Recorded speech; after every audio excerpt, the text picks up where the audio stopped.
우린 겉으로는 강해 보이고 별 문제 없어 보이지만 속은 숱한 두려움과 불안에 시달릴 때가 얼마나 많이 있습니까? 미래에 대한 두려움, 건강에 대한 염려, 또 뭔가 일을 성취한 뒤에 오는 허무감, 또 주변 사람들과의 불화 등 이런저런 불안 때문에 잠 못 이룰 때가 참 많이 있습니다. 이때 우리에게 필요한 것은 바로 위로와 평안 아니겠습니까? 그렇다면 우리는 과연 어디서 위안을 찾고 있습니까? 돈이 많아지면 평안할 것 같고 또 사람들의 인정을 받으면 마음이 든든할 것 같습니다. 좋은 취미를 즐기거나 또 좋은 음식을 먹거나 아니면 한숨이라도 푹 자고 나면 위안을 얻을 것 같기도 합니다. 그런데 이런 위안은 사실 일시적이고 또 유통기한이 너무 짧다는 게 문제 아니겠습니까? 마치 갈증이 날 때 청량음료처럼 마실 때는 시원한 것처럼 느껴지지만 돌아서면 더 큰 갈증이 찾아오게 마련이죠. 그러므로 세상이 주는 위안은 불안을 잠시 유예한 것에 지나지 않습니다. 여러분, 참된 위로와 평안은 오직 하나님만이 주실 수 있습니다. 바울은 오늘 우리에게 말씀하기를 3절에 보시면 찬송하리로다.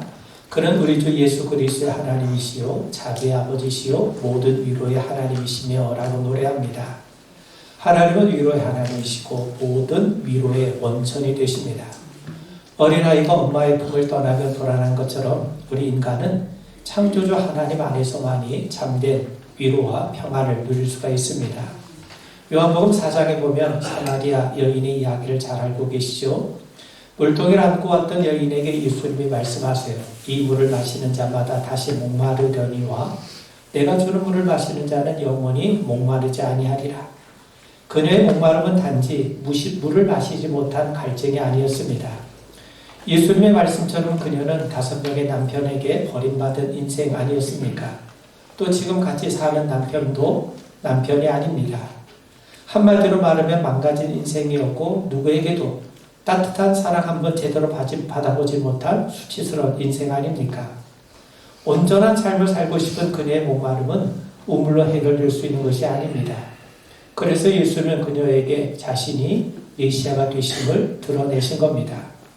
그녀의 목마름을 해결할 수 있는 유일한 길은 바로 예수님이심을 그녀에게 보이셨던 거죠. 그러자 그녀는 물동이를 버립니다. 왜 그렇습니까? 자신의 목마름을 해결할 수 있는 진짜 생수이신 예수님을 만났기 때문에 그렇습니다. 예수는 요한복음 14장에서 이렇게 말씀하세요. 평안을 너에게 비치노니 곧 나의 평안을 너에게 주노라.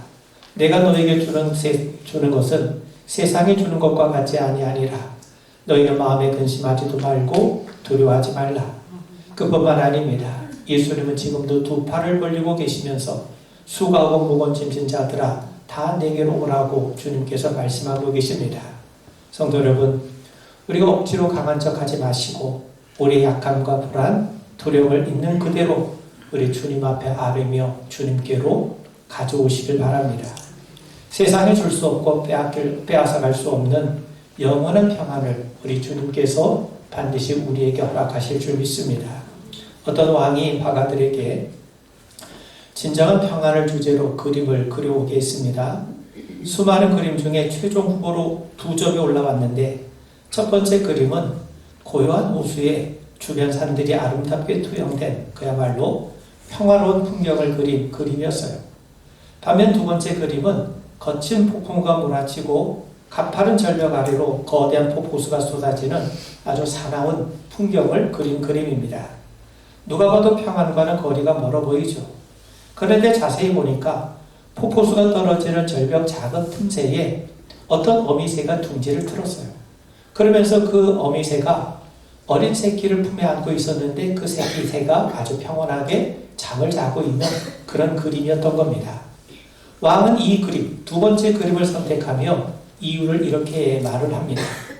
평안이라는 게 뭐냐? 아무 소란도 없고 문제도 없는 것이 아니라 그 모든 소란 가운데서도 마음의 평정심을 잃지 않고 고요함을 간직하는 것, 그것이 진정한 평안이라고 얘기를 하는 겁니다. 여러분, 세상에 주는 평안이 첫 번째 그림처럼 환경이 좋아야, 여건이 좋아야 유지되는 것이라면 하나님이 우리에게 주신 평안은 2번째 그림처럼 삶의 폭풍 가운데에서도 흔들리지 않고 그분 안에서 누리는 고요함 아니겠습니까? 우리가 사도행전 16장에 보면 바울과 실라가 복음을 전하다가 그만 억울하게 빌립보 감옥에 갇히게 됩니다. 거기서 그는 애를 맞고 바른 착고에 채이게 됩니다. 인간적으로 생각하면 그야말로 하나님을 원망할 수밖에 없는 그런 상황에 처하게 됩니다. 왜 그렇습니까? 그들이 원해서 빌립보에 온 것이 아닙니다. 그들은 원래 소아시아 지역으로 가기를 원했는데 성령께서 강권적으로 역사하셔서 마게도니아 지역, 빌립보 지역으로 그들의 발걸음을 옮기셨기 때문에 그래요. 그렇다면 내가 하나님의 말씀에 순종해서 빌립보 지역으로 왔다면 모든 상황, 모든 여건이 참 좋은 여건이 되어야 마땅하지 않겠습니까? 그런데 상황이 어떤 상황을 맞이하게 됐냐면 감옥에 갇히게 돼요. 그런데 그들은 감옥에서 절망하지 않았어요. 오히려 기도하고 하나님을 찬송합니다. 사도행전 16장 25절에 보면 한밤중에 바울과 실라가 기도하고 하나님을 찬송했다고 기록하고 있지 않습니까? 그렇다면 그들이 찬송할 수 있었던 것은요, 감옥문이 열릴 것을 미리 알았기 때문에 찬송한 것이 아닙니다. 세상이 알지 못하는 주님의 평안이 그들 가운데 임했기 때문에 그들은 감옥이라는 환경 속에서도 찬송할 수 있었던 겁니다. 그들은 감옥이라는 상황 속에서도 하나님께서 자신들과 함께 하심을 믿고 있어요. 하나님이 주신 위안이 있었기 때문에 감옥 같은 상황 속에서도 그들은 기뻐하며 찬송할 수 있었던 것 아니겠습니까? 여러분, 보통 사람 같으면 두려움과 원망으로 밤을 지새웠겠지만 바울과 실라는 삶의 모든 주권이 하나님께 있음을 믿었어요. 소아시아로 가려던 자신들의 방향을 바꿔서 필리포로 보내셨다면 거기엔 응당 하나님의 뜻이 있음을 그들이 분명하게 믿고 확신했기 때문에 그들은 감옥이라고 하는 열악한 환경 속에서도 찬송할 수 있었던 겁니다. 실제로 그들이 찬송할 때 하나님께서 지진으로 감옥문을 열어주지 않으셨습니까? 그리고 여기에 두려움을 느끼고 자결하려고 했던 간수의 목숨을 살려주셨고 이를 계기로 복음을 전하게 하심으로 간수와 그 가족들에게 구원의 은혜를 베풀지 않으셨습니까? 여러분, 세상의 환경이 좋아지고 문제가 해결돼야 평안하다고 말하지만 우리 그리스도인들은요, 하나님으로 인해서 평안하다고 말할 수 있어야 됩니다. 하나님은 우리가 비록 사망의 음침한 골짜기를 걸어간다 할지라도 그 가운데 주의 지팡이와 늑박대기로 우리를 안위하고 계심을 여러분 분명하게 믿게 되길 바랍니다. 여러분, 다니엘 3장에 보면 바벨론의 느부갓네살이 큰 신상을 하나 세워놓고 이 신상에 절하지 않은 사람들은 무조건 풀무불, 뜨거운 풀무불에 쳐놓겠다고 선언해요. 그런데 다니엘의 세 친구 사드락, 메삭, 아벳느고는 하나님을 섬기는 사람으로 하나님을 경외하는 사람이었어요. 그래서 절대로 왕의 명령을 따를 수 없다는 겁니다. 그들은 평소보다 7배나 뜨거운 풀무불에 던져질 위기에 처하게 되죠. 그런데도 그들은 왕 앞에서 아주 담대하게 외칩니다. 다니엘 3장 17절 이하를 보시면요, 왕이여, 우리가 섬기는 하나님이 계시다면 우리를 맹렬히 타는 풀무불 가운데에서 능히 건져내시겠고 왕의 손에서도 건져내시리이다. 그렇게 하지 아니하실지라도 왕이여, 우리가 왕의 신들을 섬기지도 아니하고 왕이 세우신 금신상에게 절하지도 아니할 줄 없어서. 여러분, 그들의 풀무불 앞에서도 이렇게 담대하게 외칠 수 있었던 것은 이미 객기를 부린 것이 아니라 그들 안에 이미 하나님이 주시는 위안이 임했다는 증거 아니겠습니까? 여러분, 그들이 불 속으로 담대히 들어갈 수 있었던 것은 하나님이 주신 위안과 하나님이 주신 위로와 평안이 죽음의 불길을 압도했기 때문인 거예요.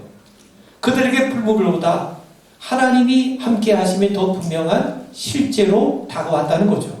여러분, 하나님이 건져주시리라는 믿음, 그리고 더 나아가서 설령 건져주지 않으시다 하더라도 하나님의 여전히 자신들과 함께 하신다는 그 믿음, 그 사실만으로도 그들은 두려워하지 않고 하나님 주신 신령한 평안을 누릴 수 있었던 겁니다.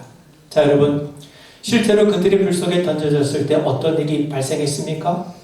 왕이 깜짝 놀라서 외쳐요.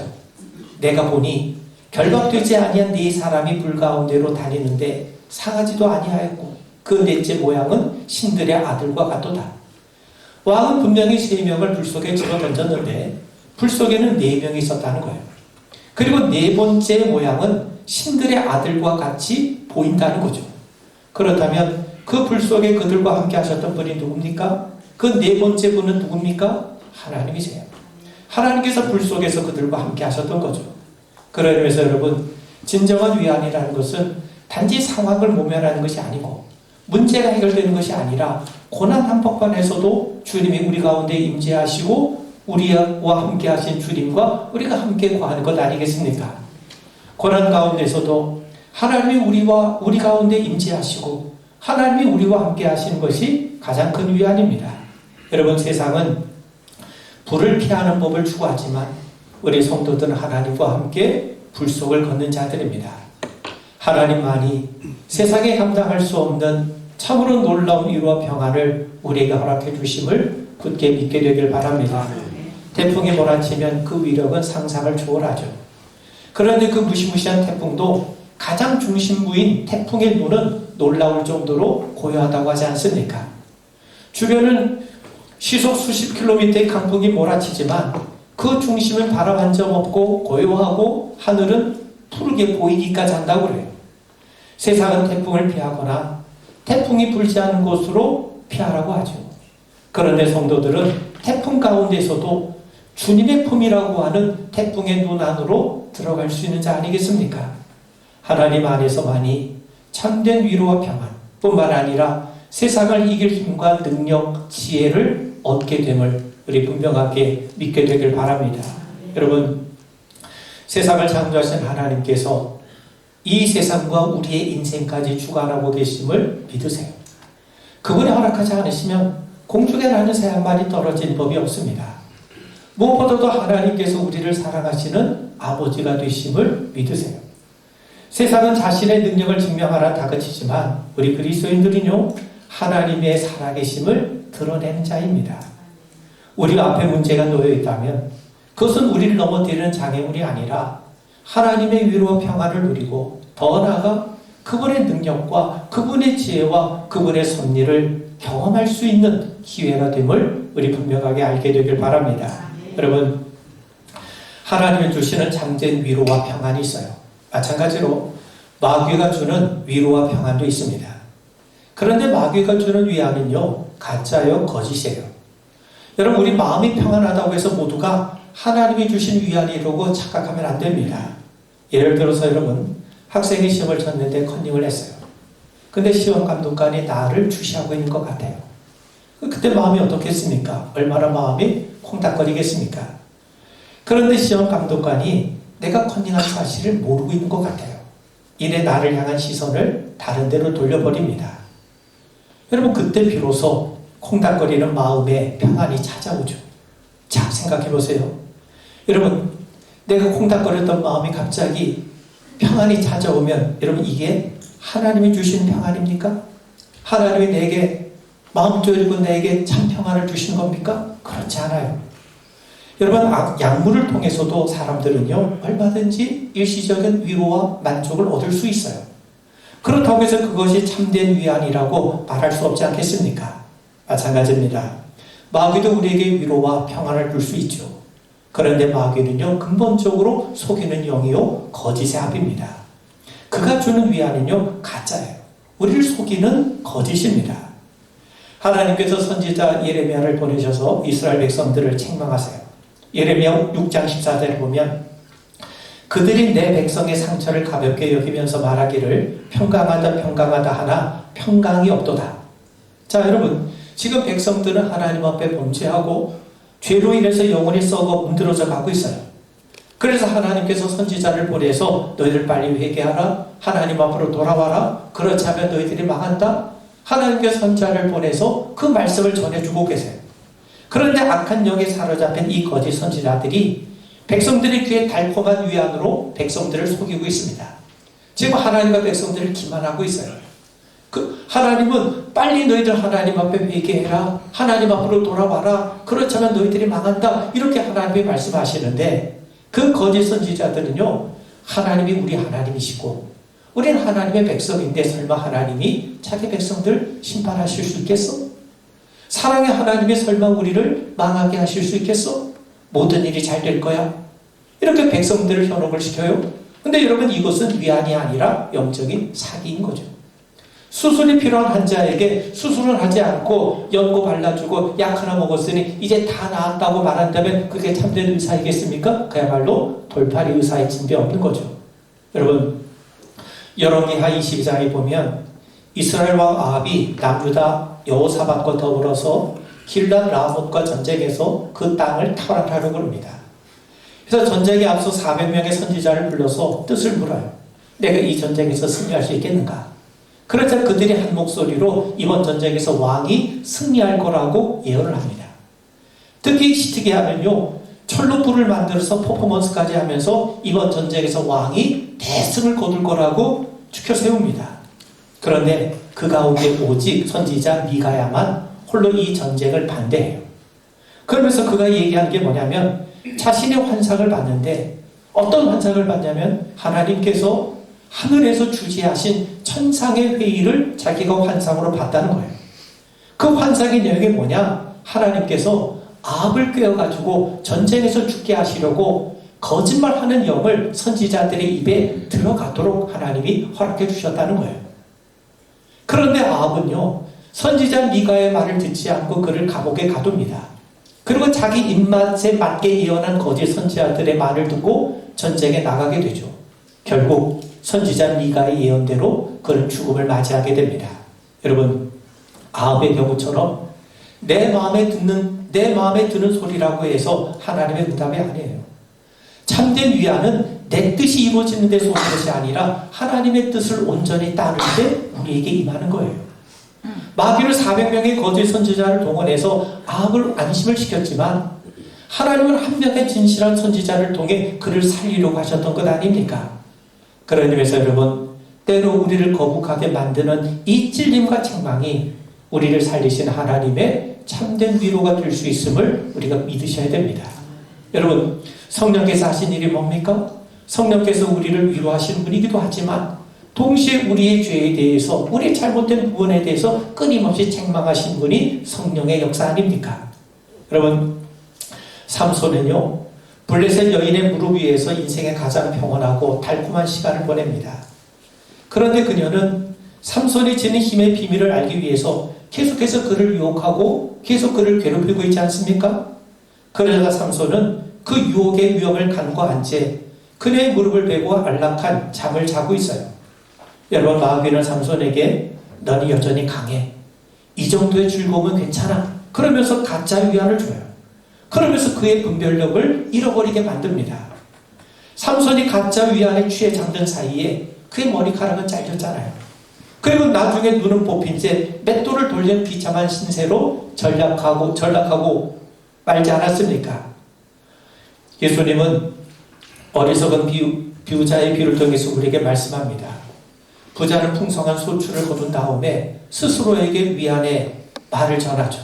영혼아, 여러 해 쓸모를 많이 쌓아두었으니 평안히 쉬고 먹고 마시고 즐거워하자.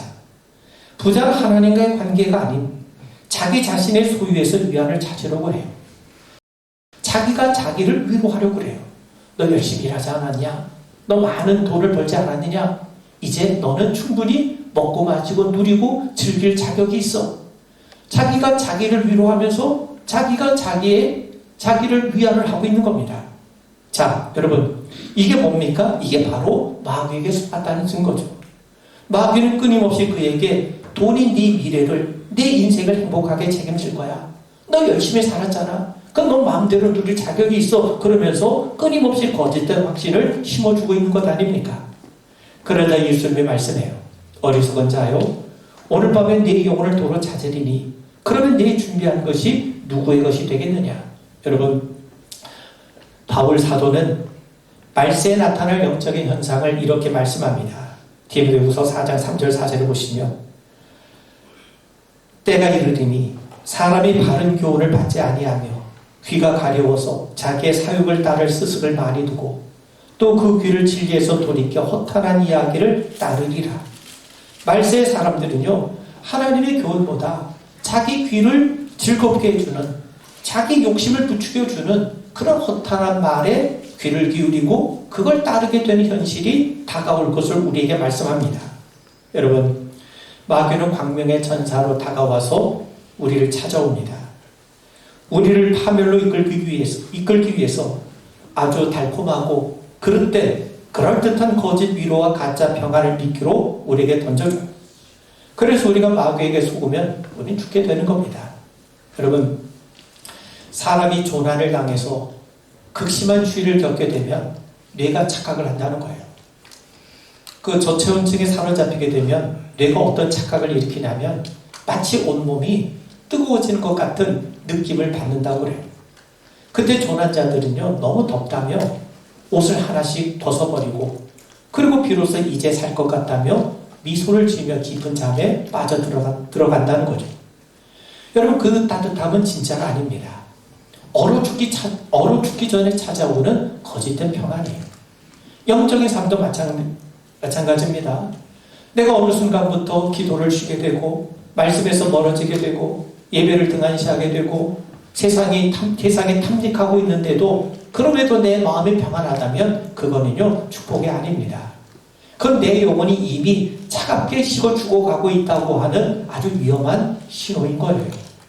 마귀가 우리에게 영적인 옷을 벗기고 죽음의 잠을 자도록 가짜 온기를 불어넣고 있음을 우리 분명히 깨달으셔야 됩니다. 그렇다면 우리는 어떻게 분별하는가? 하나님 안에 참된 위안을 주심을 믿으셔야 됩니다.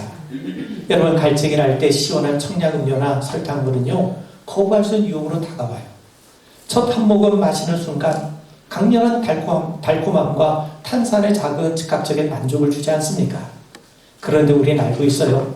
그 달콤함이 지나간 자리에 더 심한 끈적임과 갈증, 그리고 무엇보다 서서히 우리 몸이 망가지고 있다는 사실을 잘 알고 있습니다. 마귀가 주는 위안이 그러해요. 세상에 주는 위안은 즉시 만족을 주는 것 같은데 실제로 우리를 더 공허하게 만들고 더 우리를 파괴하고 있어요.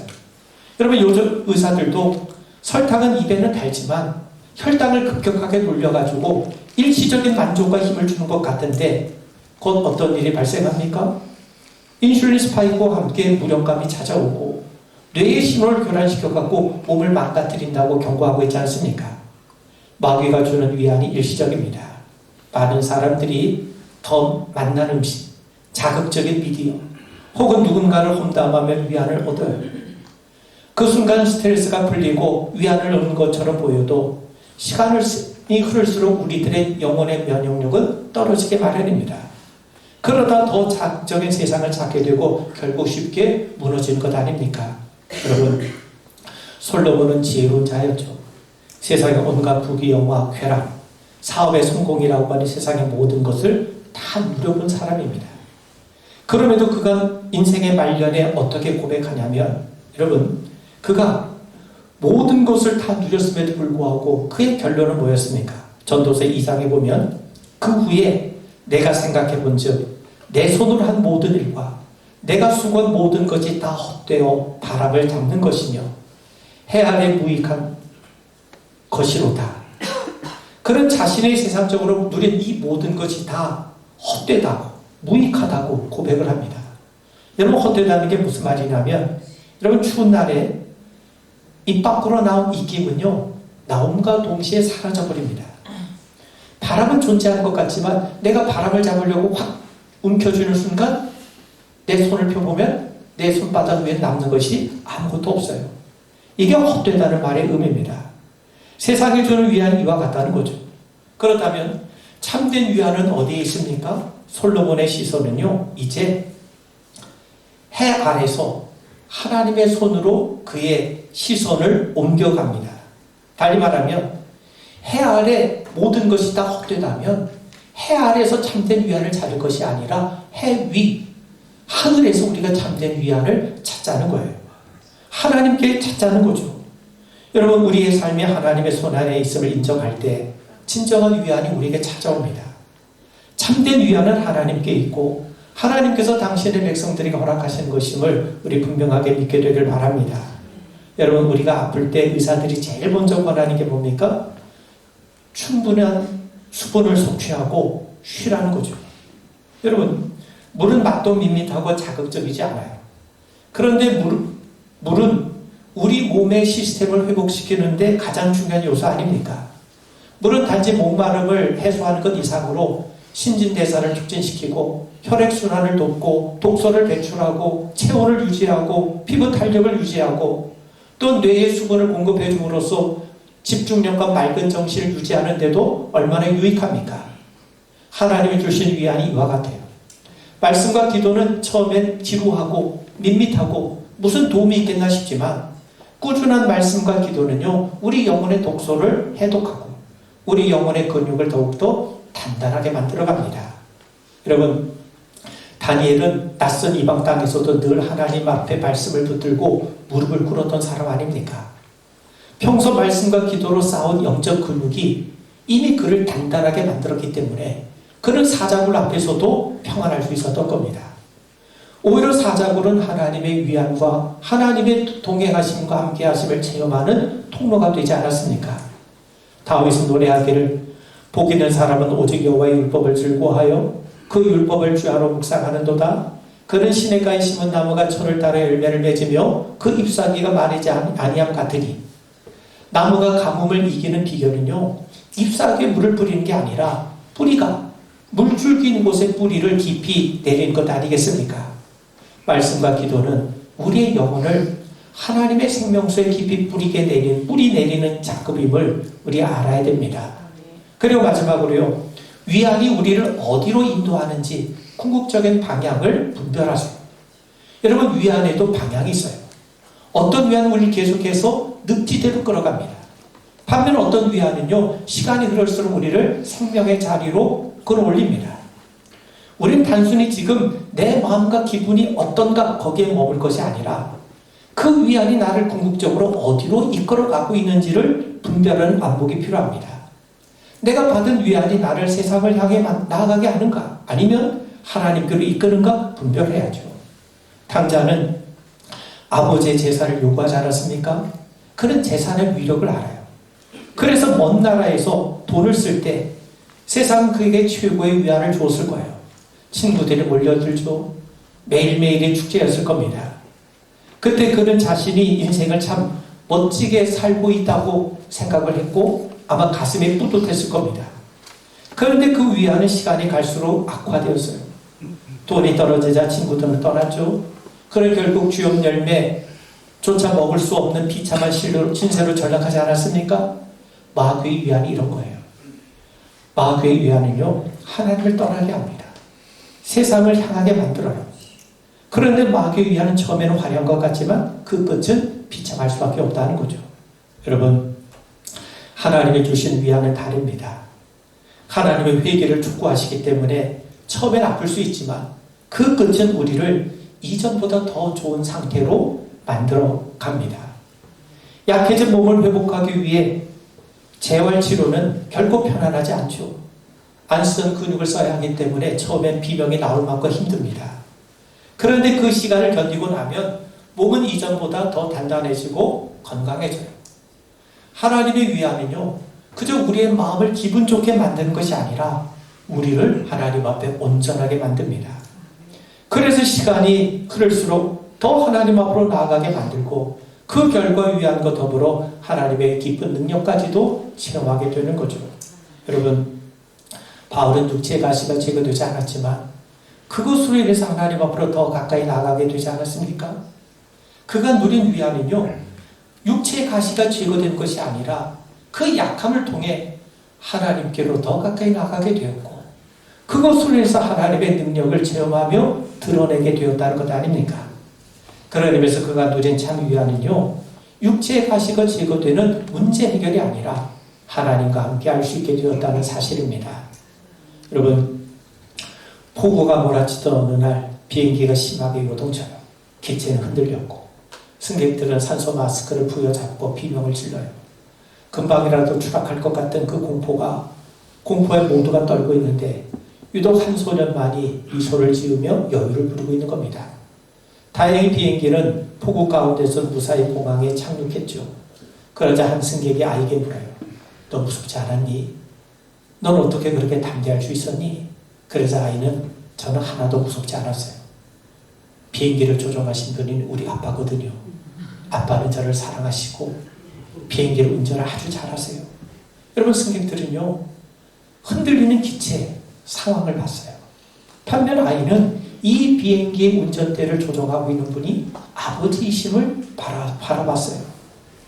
세상은 비행기가 흔들리지 않아야 안심이라고 말합니다. 그런데 하나님은 인생의 폭우 가운데서도 우리가 평안할 수 있는 이유가 뭐냐? 하나님께서 우리 인생을 운전하고 계시다는 것을 우리에게 분명히 말씀합니다. 오늘 바울은 하나님은 모든 위로의 하나님이라고 말씀하죠. 하나님만이 우리에게 참된 위로를 주십니다. 오늘 이 땅에 살아가는 동안에도 하나님이 세상을 이기는, 아니 세상에 감당할 수 없는 참된 위안을 주시지만 더 나아가 우리 인생의 길 끝에 이후에는 참으로 영원하고 신령한 영광과 안식이 여러분들을 기다리고 있음을 기억하시고 주 안에서 위로받고 힘을 얻어가는 우리 모두가 되기를 주의 이름으로 축원을 드립니다. 아멘. 기도하겠습니다. 하나님만이 우리의 참된 위로자가 되심을 믿습니다. 주님과 함께하게 하시옵고 어떤 환경이 있든지 주님과 함께 나아가는 우리 복된 믿음의 자녀들 되게 하여 주시옵소서. 예수님으로 만들어 간절히 기도하옵나이다. 아멘.